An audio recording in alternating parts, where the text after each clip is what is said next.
Kalau ibadah itu ada namanya ibadah badan dan ada ibadah hati. Sebagaimana dosa juga sama. Ada dosa badan, ada dosa hati.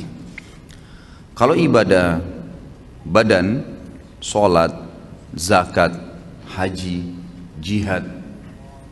Kalau ibadah hati, ikhlas, keyakinan, tawakal, itu semua berhubungan dengan ibadah hati. Tentu kedua jenis ibadah ini harus berhubungan satu sama yang lain.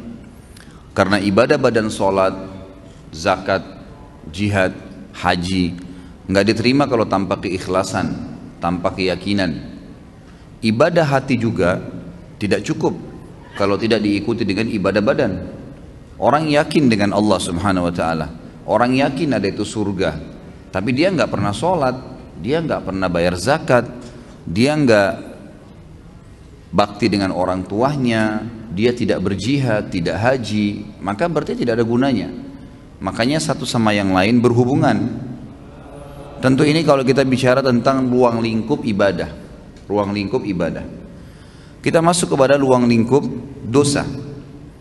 Ada dosa badan, apapun yang kita lakukan dengan badan kita, seperti misalnya seseorang berzina, mencuri, berdusta, memukul. Ini semua dosa-dosa yang badan, dan contohnya banyak sekali. Ada dosa hati. Dosa hati itu riya, iri dan dengki, hasud. Itu dosa hati. Hatinya diisi dengan masalah-masalah. Dan kalau dalam masalah dosa, maka di sini ulama mengatakan beda dengan ibadah. Kalau dosa bisa saja yang di dalam hati menjadi pemicu terjadinya yang di luar badan. Tetapi tidak terjadi pada dosa badan yang tidak diikuti dengan hatinya.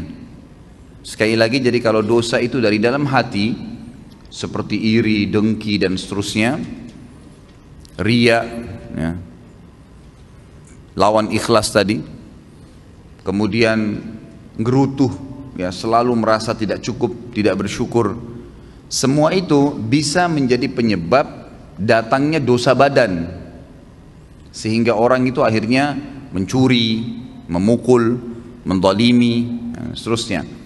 Tetapi dosa badan itu tidak berhubungan dengan hatinya, bisa tidak berhubungan dengan hati.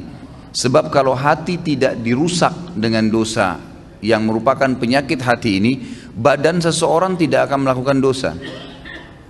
Beda dengan ibadah tadi. Kalau ibadah yang dalam hati berpengaruh pada badan, bahkan sangat berhubungan. Kalau orang tidak ikhlas, sholatnya nggak diterima, gitu kan? Tetapi kalau dosa berbeda. Jadi dipastikan kalau hatinya seseorang itu tidak diisi dengan penyakit-penyakit hati, dosa-dosa hati, badannya tidak akan pernah melakukan dosa badan.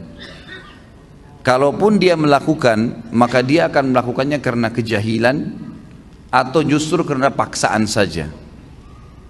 Ini pekah membedakan masalah itu, gitu kan? Ada juga dosa memang yang terpicu karena keduanya. Memang karena hatinya busuk, hatinya memiliki banyak penyakit, maka diaplikasikan dalam anggota tubuhnya. Ada orang seperti itu. Ini kurang lebih dalam pembukaan kita tentang masalah pembedaan antara atau pembagian dosa sebagaimana ada pembagian ibadah.